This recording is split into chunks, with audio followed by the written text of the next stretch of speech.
Good morning, students. Good morning to all of you. So today we are dealing with the next topic, next form. Complex number को represent करेंगे factorial form में. आज वो देखते हैं. आज लगभग खत्म हो जाएगा. Let z is equals to x plus iota y be a complex number. Then इसका वेक्टोरियल रिप्रेजेंटेशन क्या होगा सर? वेक्टोरियल वेक्टर से ही वेक्टोरियल होना. चलो आर्गन प्लेन का फॉर्मेशन करता हूँ. Argand plane that is your real axis, second one is imaginary axis. Suppose तो ये देखो दोनों पॉजिटिव तो ये फर्स्ट क्वाड्रेंट, ये देखो ये vectorial O that is P X का नॉर्मल. ठीक है, ये रियल एक्सिस से थीटा है. तो वेक्टोरियल रिप्रेजेंटेशन होता क्या है? सिंपली सर वेक्टर आया मतलब यहाँ पर कोई भी लाइन सेगमेंट को अगर दिखाएंगे तो वो उसका पोजीशन वेक्टर होता है. पोजीशन वेक्टर कहते हैं. तो इसमें तो वेक्टोरियल रिप्रेजेंटेशन ये कहता है मॉड जेड जो होगा, इस केस में मॉड जेड जो होगा सर ये क्या होगा? ये ओपी वेक्टर होगा. मॉड जेड क्या? ये मॉडुलस यही तो है मेरा मॉड जेड ना. हम लोग ज्योमेट्रिकल रिप्रेजेंटेशंस में मॉड जेड तो इसी को बोलते थे ना. तो वेक्टोरियल रिप्रेजेंटेशन में इसी का ही बात होगा. इस कॉम्प्लेक्स नंबर का मतलब ये जो है ये रियल एक्सिस से कितने एंगल पे है, कौन सा जगह पे है, ओरिजिन से कितने दूरी पे है, उसी को तो हम लोग पोजीशन वेक्टर कहेंगे. इसमें वही मॉडुलस ऑफ जेड को ही हम लोग पोजीशन वेक्टर कहेंगे. दैट नाम क्या होगा? OP vector. तो मॉडुलस क्या हो जाएगा? ओपी वेक्टर के केस में रियल पार्ट का स्क्वायर प्लस इमेजिनरी पार्ट का square. That is your vectorial form of any complex number in Argand plane. Okay, और ये थीटा जो है यही तो है मेरा आर्गुमेंट. यही थीटा क्या है सर? यही तो है मेरा आर्गुमेंट ऑफ जेड. ठीक है, और इस केस में अगर बात करोगे तो इसको डायरेक्शन आप कह लो. आर्गुमेंट ऑफ जेड क्या होगा सेकेंड वन से? That is theta. जो क्या रियल एक्सिस से कितना एंगुलर डिस्प्लेसमेंट हुआ है इस पोजीशन वेक्टर का. इस फॉर्म को ही, इस रिप्रेजेंटेशन को सिंपली ज्यादा बढ़ाने के बाद इस ज्यादा लिखाने का चीज नहीं है. ठीक है, सिंपली याद रखिएगा इसी को हम लोग वेक्टोरियल रिप्रेजेंटेशन कहते हैं. सिर्फ क्या, ये जो मॉड जेड होगा मॉडुलस यही वो पोजीशन वेक्टर होगा. कहने का मतलब इस पोजीशन वेक्टर का लेंथ को बताएगा. सर मैंने क्या बोला था? मॉडुलस लगा मतलब सिंपली वो लेंथ को डिफाइन कर रहा, लेंथ को बता रहा. इसको आप लोग लेंथ भी कह सकते हो. लेंथ जो मैग्नीट्यूड को रिप्रेजेंट करता है, लेंथ ये हमेशा पॉजिटिव. याद रखिएगा that is your vectorial representation of any complex number. Note down कीजिए. आज हम लोग पढ़ेंगे पोलर फॉर्म और ट्रिग्नोमेट्रिकल फॉर्म, ट्रिग्नोमेट्रिकल रिप्रेजेंटेशन. ठीक है सर, तो please take a clear screenshot of this page. अब आगे बढ़ेंगे सर. ठीक है, अब हम लोग क्या पढ़ेंगे सर? पोलर फॉर्म और ट्रिग्नोमेट्रिकल रिप्रेजेंटेशन देखते हैं. बड़ा सेक्शन, बहुत अच्छा सेक्शन, अच्छा प्रॉब्लम रहता है. पोलर फॉर्म्स, वेक्टोरियल हो गया, ज्योमेट्रिकल खत्म, वेक्टोरियल खत्म. पोलर फॉर्म, ट्रिग्नोमेट्रिकल फॉर्म जिसको कहते हैं, उसको हम लोग देखते हैं. चलो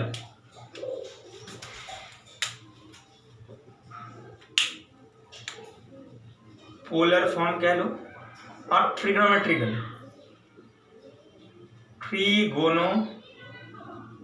trigonometrical representation of a complex number. Third one representation से पोलर फॉर्म कह लो या ट्रिग्नोमेट्रिकल फॉर्म कह लो. इसमें क्या होता है देखो, इसका रिप्रेजेंटेशन कैसे होता है. चलो बात करते हैं. Suppose let z is equals to x plus iota y be a what? Complex number.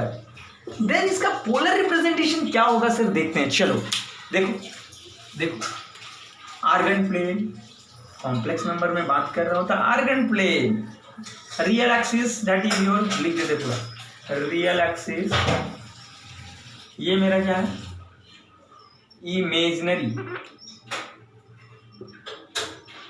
Imaginary axis.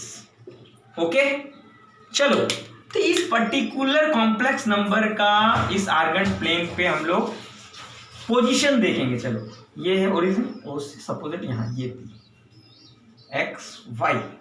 Okay sir, चलो इस पॉइंट का हम लोग प्रोजेक्शन कहने का मतलब परपेंडिकुलर ड्रॉन करता हूं इस रियल एक्सिस पे, और इस रियल एक्सिस से ये कितना एंगल डिस्प्लेसमेंट हुआ वो भी देखेंगे, जिसको आर्गुमेंट के नाम से जानते हैं, अभी तक मैंने पढ़ा। चलो तो OP इसको चलो नाम दे देता हूं मैं कुछ भी Q। तो OQ जो डिस्प्लेसमेंट होगा इस कोऑर्डिनेट से क्या पता चल रहा है आपको, ये लेंथ कितना होगा, x होगा, और ये PQ जो होगा ये इस कोऑर्डिनेट से पता नहीं चल रहा है, ये क्या होगा, y होगा। देखो मैं आपके पास एक चीज ले जा रहा हूँ, पोलर रिप्रेजेंटेशन जिसको कहते हैं, पोलर फॉर्म किसको कहते हैं, देखो ठीक है।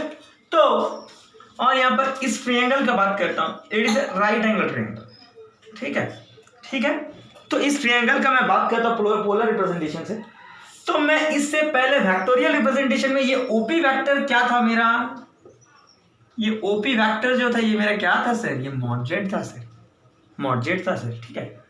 कल को मैं इसको R लिख दूंगा, पोजीशन वेक्टर रिप्रेजेंट कर रहा हूं R से, okay okay. Let position vector मैं R लिख दिया, ठीक है ओके ठीक है सर। चलो अब मैं बात करूंगा इसका, वेट थोड़ा सा क्लियर पिक्चर आना चाहिए, आपको ज़्यादा क्लियर होगा, वेट सर, हाँ चलो अब क्या, और हम लोग क्या कह देंगे sir, angle POQ that is क्या है सर, थीटा है, और यही क्या है, इसी को तो हम लोग कहते हैं आर्गुमेंट ऑफ जेड, इसको क्या कहते हैं सर, आर्गुमेंट ऑफ जेड। चलो अब हम लोग बात करेंगे इस फ्रेम में, तो चलो ये सेक्शन हो गया इतना, चलो हम लोग बात करते हैं अब रियल पार्ट पे आए, एकदम मतलब अहम चीज पे आएंगे, इन ट्रायंगल PQO इस पे बात करते, चलो इसमें बात करेंगे। कॉस थीटा अगर लिखोगे सर, तो कॉस थीटा हम लोग क्या पढ़े हैं, बेस अपॉन हाइपोटेनस, यही पढ़े हैं। तो इस ट्रायंगल पे इस PQO ट्रायंगल पे बेस कौन होगा, मैंने सिखाया ना, थीटा का सामने वाला साइड्स को परपेंडिकुलर कहते हैं, थीटा का सामने वाला साइड्स परपेंडिकुलर, तो दैट ये परपेंडिकुलर जिस लाइन पे जिस पे परपेंडिकुलर होगा वही तो बेस होगा। तो OQ is your base of this figure, इसके लिए बेस क्या होगा sir, that OQ, and hypotenuse क्या होगा, ये होगा OP, और ये OQ है क्या सर, कितना है, x है, और ये OP है क्या, OP मॉड जेड है सर, क्या है OP, क्या है मॉड जेड है, जिसको मैं कल को अभी रिप्लेस करूंगा R से, ठीक है। तो cos थीटा मेरे को x upon Z mod Z निकला, तो कल को अगर हमको x चाहिए सर, x चाहिए तो क्या करेंगे, क्रॉस मल्टीप्लिकेशन, इसके नीचे कुछ नहीं तो 1 है, तो x इंटू 1 x और mod Z into cos theta, तो x अगर चाहिए तो आपको क्या मिलेगा सर, x क्या हो जाएगा, mod Z into cos theta, okay ये फर्स्ट वन। अब सेकेंड वन मैं देखूंगा, अगर इसी ट्रायंगल में बात करूंगा साइन थीटा, तो साइन थीटा हम लोग क्या पढ़े थे, परपेंडिकुलर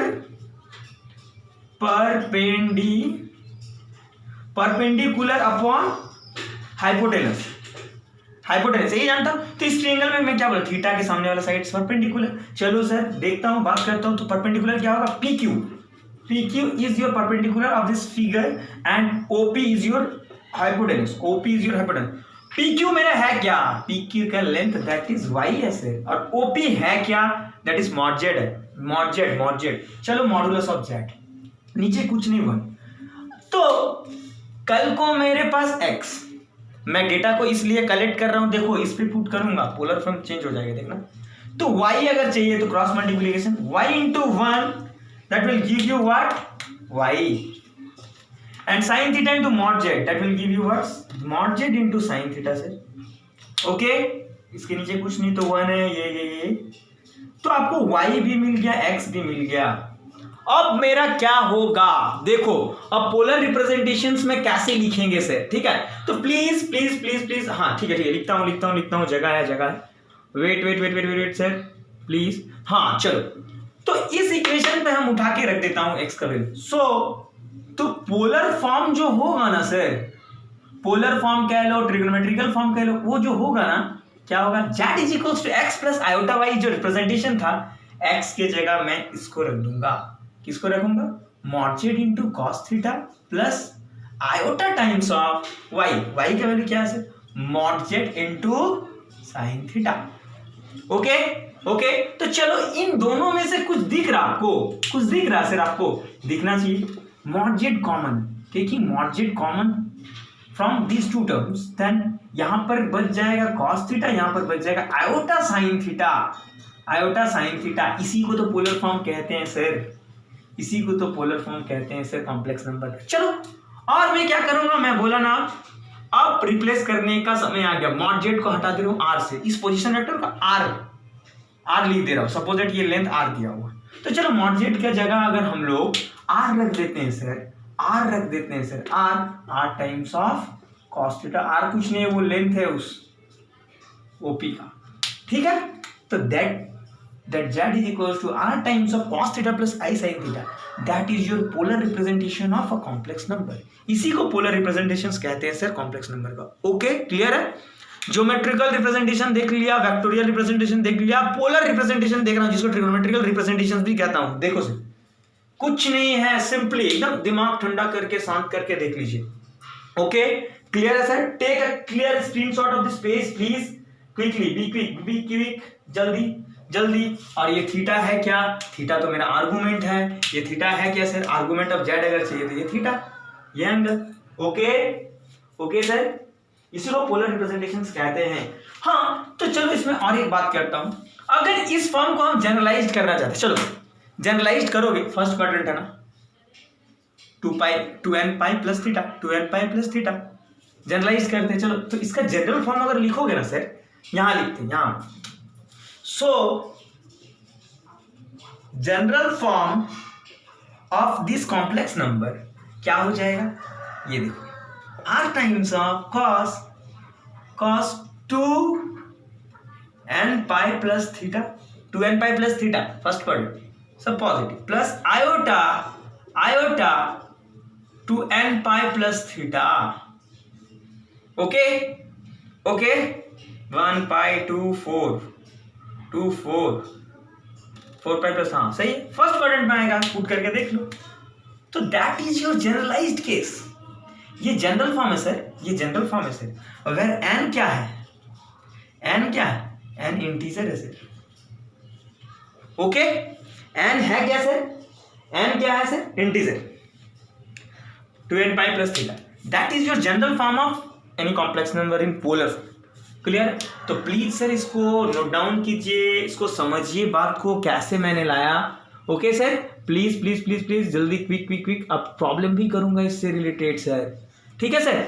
तो please take a clear screenshot of this page, polar representation, इसी को हम लोग पोलर रिप्रेजेंटेशंस कहते हैं कॉम्प्लेक्स नंबर का सर। चलो अब अगर यही पोलर रिप्रेजेंटेशन को अगर आयोटा से मल्टीप्लाई कर देंगे ना, तो देखिएगा अभी मजा क्या चेंज होगा इसमें, एक चेंजेस आएगा। इसी पोलर रिप्रेजेंटेशंस को अगर बोथ साइड पे जनरल इक्वेशंस ले लो, चाहे पोलर फॉर्म को ले लो, इसका अगर दोनों साइड्स में अगर आयोटा से मल्टीप्लाई कर देंगे ना सर, तो इस इक्वेशन में ट्विस्ट आ जाएगा। ट्विस्ट क्या आएगा, यही वाला एक्सिस जो है ना, ये π/2 से रोटेट कर जाएगा, ये ओपी लाइन जो है ना, ये π/2 से रोटेट कर जाएगा। कैसे, मैं दिखाता हूं अभी। चलो नोट डाउन कर लीजिए सर। ओके, रफ करता हूं। चलो आराम से दिमाग ठंडा करके पढ़ना है सर, आराम से क्वेश्चंस करना है।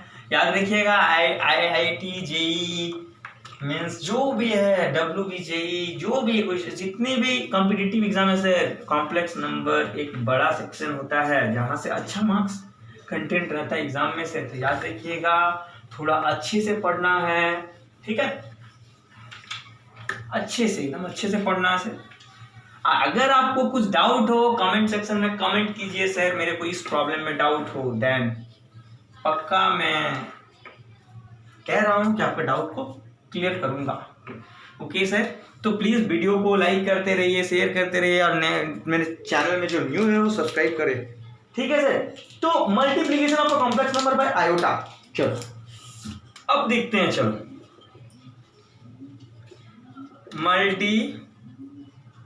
multiplications of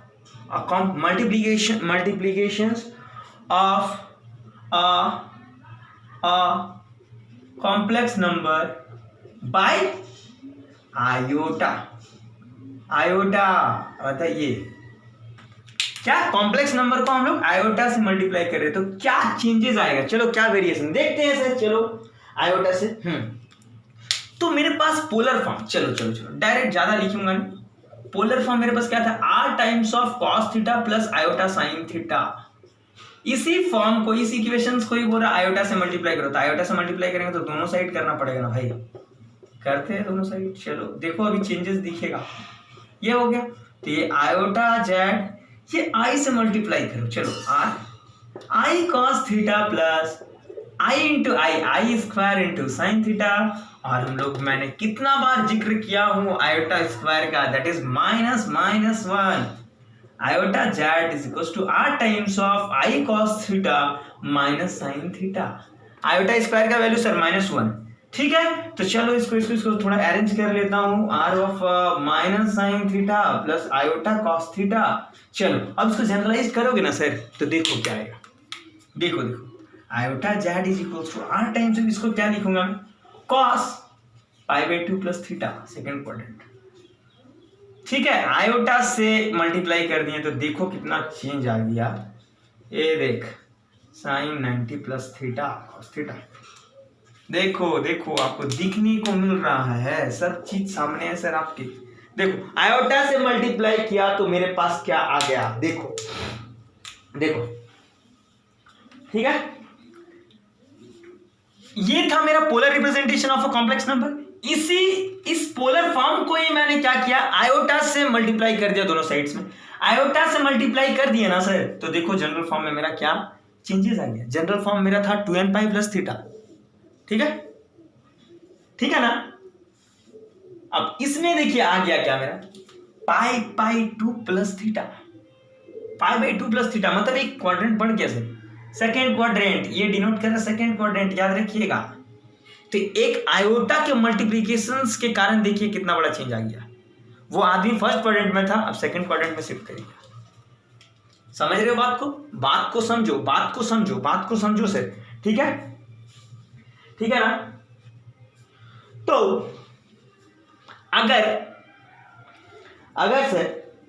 अगर हम इसका मॉडुलस ले लें, इस आई जेड का, इस आयोटा इंटू जेड का अगर मॉडुलस लेना तो क्या देगा पता है, रियल पार्ट के स्क्वायर प्लस इमेजिनरी पार्ट के square sine square theta cos square theta 1 R देगा, आर देगा सर, आर देख लीजिएगा फाइंड आउट करके। और ये आर है क्या, फिगर में दिखाया था मैं, ये क्या था, मॉड जेड है सर, मॉड जेड है, याद रखिएगा। समझ में आया। इसी आयोटा जेड का मॉडुलस लेंगे तो क्या, रियल पार्ट के स्क्वायर और इमेजिनरी पार्ट के स्क्वायर, तो sine square theta plus cos square theta 1 root under 1। अब 1 देगा ये, तो ये r है ना मल्टीप्लाई में, तो r इंटू 1 r, और r है क्या सर, ये मॉडुलस ऑफ जेड है। तो देखो मैं आपको एक जगह ले जा रहा हूँ, देखो ठीक है। एंड आर्गुमेंट क्या हो जाएगा सर इस केस में आर्गुमेंट क्या, देखो मॉड पता चल गया, मॉडुलस क्या होगा इस आयोटा का, हम लोग को यही तो फाइंड आउट करना है। आर्गुमेंट और मॉडुलस कहने का मतलब वो ओरिजिन से कितने डिस्टेंस में, वो पोजीशन वेक्टर कितने दूर में है और रियल एक्सिस से कितना रोटेट किया। तो ये मॉडुलस मेरे को पता चल गया कि इतना दूरी पे है, उसका लेंथ कितना है, तो मॉड जेड है, ठीक है। अब आर्गुमेंट अगर चाहिए आपको, आर्गुमेंट किसका, इसका आयोटा जेड का, तो आर्गुमेंट क्या होगा, ये देखो यही तो है आर्गुमेंट ना, थीटा सर, तो ये आर्गुमेंट क्या होगा, π/2 plus theta, that is your argument in this case. Clear है ना। और ये थीटा, इसको जनरलाइज करो चलो, तो argument of iota Z is equals to π/2 plus ये थीटा क्या होता है, पिछले केस का आर्गुमेंट। क्लियर है सर। देखो तो इस आयोटा जेड का मॉडुलस अगर चाहिए तो मॉड जेड मिलेगा, और आर्गुमेंट चाहिए तो क्या, π/2 प्लस आर्गुमेंट ऑफ जेड। क्या करेंगे, अगर आयोटा से मल्टीप्लाई कर दे कोई भी पोलर फॉर्म को, कोई भी कॉम्प्लेक्स नंबर को, देन क्या हो जाएगा, उसका मॉडुलस वही रहेगा, बट उसका आर्गुमेंट क्या करेगा, π/2 शिफ्ट कर जाएगा, π/2 रोटेट कर जाएगा। यही मैं दिखाना चाहता था। That is your complete concept of this, right angle से रोटेट कर जाएगा, आपके सामने है सर, ठीक है। ओके, तो आज क्वेश्चंस करता हूँ, ये क्वेश्चंस कर लेता हूँ, क्वेश्चंस इसके बाद वाला लेक्चर में करूंगा सर, आज इतना ही रहने देता हूँ। कंसेप्ट आ गया समझ में। अगर मल्टीप्लीकेशंस आयोटा से अगर मल्टीप्लाई कर देते तो क्या हो रहा है, देखो मॉडुलस वही रहेगा, बट आर्गुमेंट में चेंज आ जाएगा, पाई बाई 2 से रोटेट कर जाएगा, पाई बाई 2 से रोटेट कर जाएगा। ओके ओके सर, क्लियर है ना, क्लियर है ना। अब मैं नेक्स्ट लेक्चर में सर कुछ क्वेश्चंस देखूंगा, उसके बाद कॉम्प्लेक्स नंबर और कुछ भी अगर बचा होगा तो मैं देख लूंगा, उसके बाद मैं नेक्स्ट लेक्चर में आपका कंप्लीट करवा दूंगा सर। तो please take a clear screenshot of this page and note down करते रहिए, प्रॉब्लम बनाते रहिए। और अगर आपको कहीं भी दिक्कत हो सर, कहीं भी डाउट हो तो प्लीज सर प्लीज मेरे को कमेंट करो, सर यहाँ पर डाउट है, मैं जरूर क्लियर करूंगा sir. Thanks a lot for watching and please video को लाइक करते रहे, शेयर करते रहे, कमेंट करते रहे, सब्सक्राइब करना ना भूले sir. Thanks a lot, thank you.